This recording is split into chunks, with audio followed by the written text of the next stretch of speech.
So the next talk is going to be presented by Dr.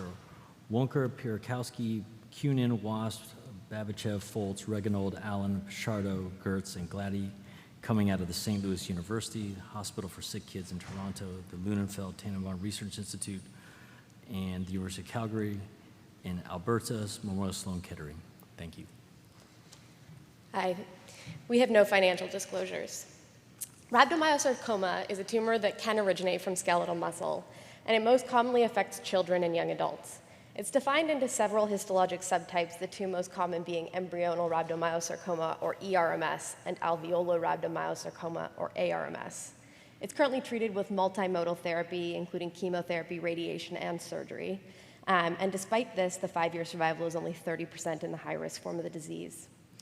There are currently several chemotherapy regimens that are used, and in the case of relapse disease, it often includes doxorubicin, which, as many of you know, includes a dose-limiting cardiotoxicity.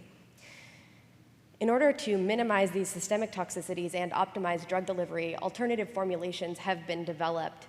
These include liposomal formulations that can be non-thermosensitive, as in the case of Doxil, or thermosensitive, as in the case of Thermosensitive Liposomal Doxorubicin, or TLD. The theory behind these is that this limits release in all tissues.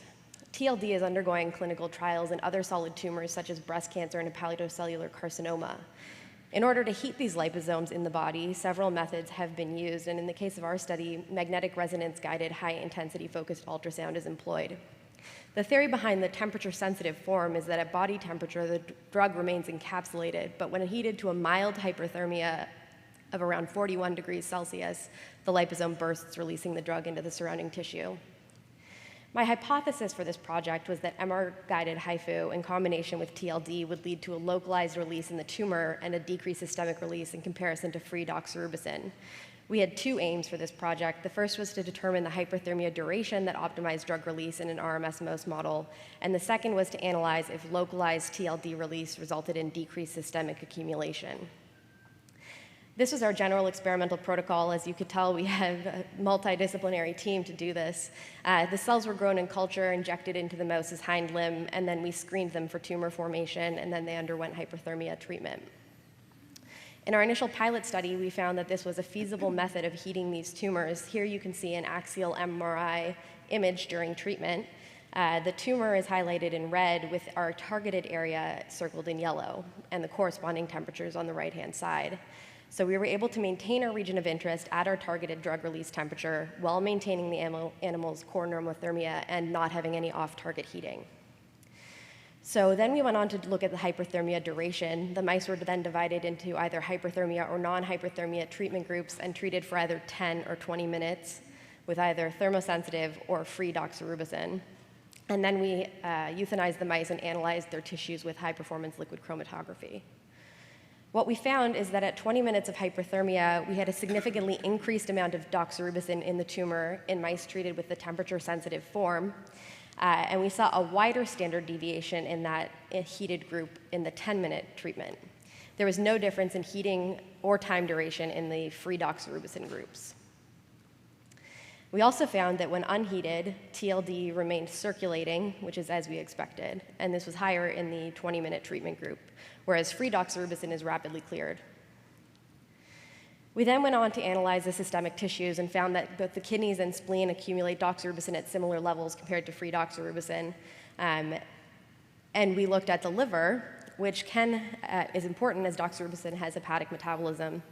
We found that there was higher accumulation in the free doxorubicin groups, and although rare, hepatotoxicity is a complication of doxorubicin use. And finally, most importantly, the heart had significantly less accumulation of doxorubicin in the TLD group compared to the free doxorubicin group. Notably, this is after a single dose administration of doxorubicin. Further studies for this include survival analysis between these two treatment groups, as well as evaluation of the same treatment in an ARMS model, as this is the more aggressive histology of this disease. In summary, MRG HIFU is a technically feasible method to provide localized heating within a murine RMS model, and in using this combination, we were able to determine clinically relevant levels of doxorubicin in the tumors of mice. We then went on and found that systemic accumulation is lower in these TLD-treated mice, and this forms the basis for translation of this combination into further clinical studies. Thank you.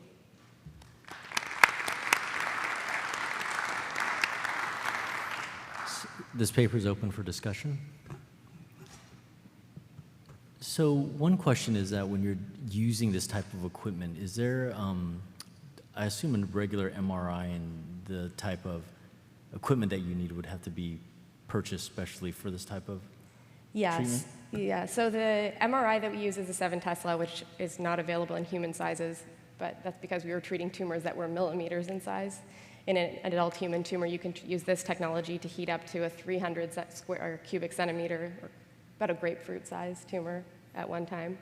And then the ultrasound itself is the piece of equipment that would need to be purchased. All right, thank you very much.